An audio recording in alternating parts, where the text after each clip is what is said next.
Media సమావేశంలో మాట్లాడిన పెంట్లవెల్లి మండల కాంగ్రెస్ పార్టీ నాయకులు మధుగం నరసింహ యాదవ్, కేటీఆర్, ఆర్ఎస్పీ ప్రవీణ్ కుమార్, మాజీ ఎమ్మెల్యే వి అర్ధంలేని ఆరోపణలు, దండుపాల్యం బ్యాచ్ టీఆర్ఎస్ నాయకులు నరసింహ యాదవ్ ఆరోపణలు, గంజాయి పాలన తెచ్చింది మాజీ ఎమ్మెల్యే, నిరాధారమైన ఆరోపణ, సిగ్గుమాలిన చర్య.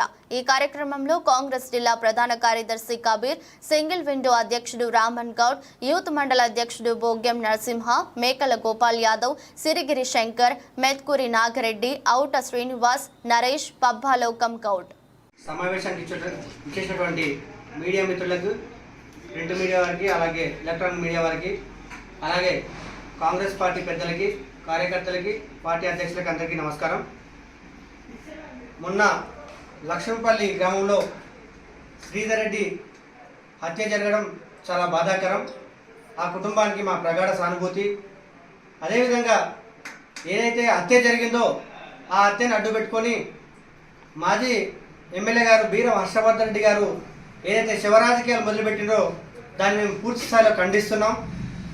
ఆ రోజు ఏదైతే దేవినేనిపల్లిలో ఆయన పాలనలో, ఆయన ఏలుబడిలో దేవినేనిపల్లిలో కాశన్న అనే కాంగ్రెస్ గ్రామ అధ్యక్షుడిని నిర్దాక్షిణ్యంగా ముక్కలు నరికినప్పుడు ఆ రోజు మరి హర్షవర్ధన్ రెడ్డి గారు ఏడున్నారో ఒకసారి ఆలోచన చేయాలి. ఆ రోజు మర్డర్ జరిగిన తర్వాత ఆ రోజు ప్రతిపక్షంలో ఉన్న అభిలాష్ రావు గారు ఆ రోజు ఆ సంఘటన స్థలానికి వెళ్ళి ఆ రోజు ఆ మర్డర్ని ఖండించి ఆయన 2-3 కేసులు ఆయన కూడా పెట్టుకున్నారు, ఆయన మీద పెట్టిండ్రు. ఎట్లా, మేము మా ప్రభుత్వంలో ఏ అరాచకం చేయలేదు, ఏ అవినీతి కేసులు పెట్టలేదు అని బీరం హర్షవర్ధన్ రెడ్డి గారు అంటున్నారు కదా. అదే మరి మీ పక్కనే ఉన్న అభిలాష్ రావు గారిని అడగండి ఒకసారి. ఆయన పైన ఏం పెట్టిండ్రు? Attempt murder, attempt rape case పెట్టిండ్రు. మళ్ళీ ఆ రోజు ఆ కేసులు ఏదైతే ఉన్నావో అది నిజమైతే ఆ మర్డర్ కూడా అరాచకం కాదని మేము కూడా ఒప్పుకుంటాం. అది నిజం కాకపోతే మరి ఇది ఎట్లా నిజం కాదో ఒకసారి ఆలోచన చేయాలి.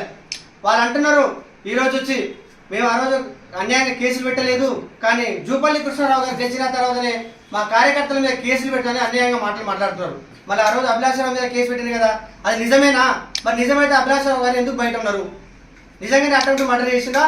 అటెంప్ట్ రేప్ కేసు ఆయన మీద ఉంది కదా, నిజంగానే రేప్ అటెంప్ట్ చేసిందా? దీనికి సమాధానం బీరం హర్షవర్ధన్ రెడ్డి గారు చెప్పాలి.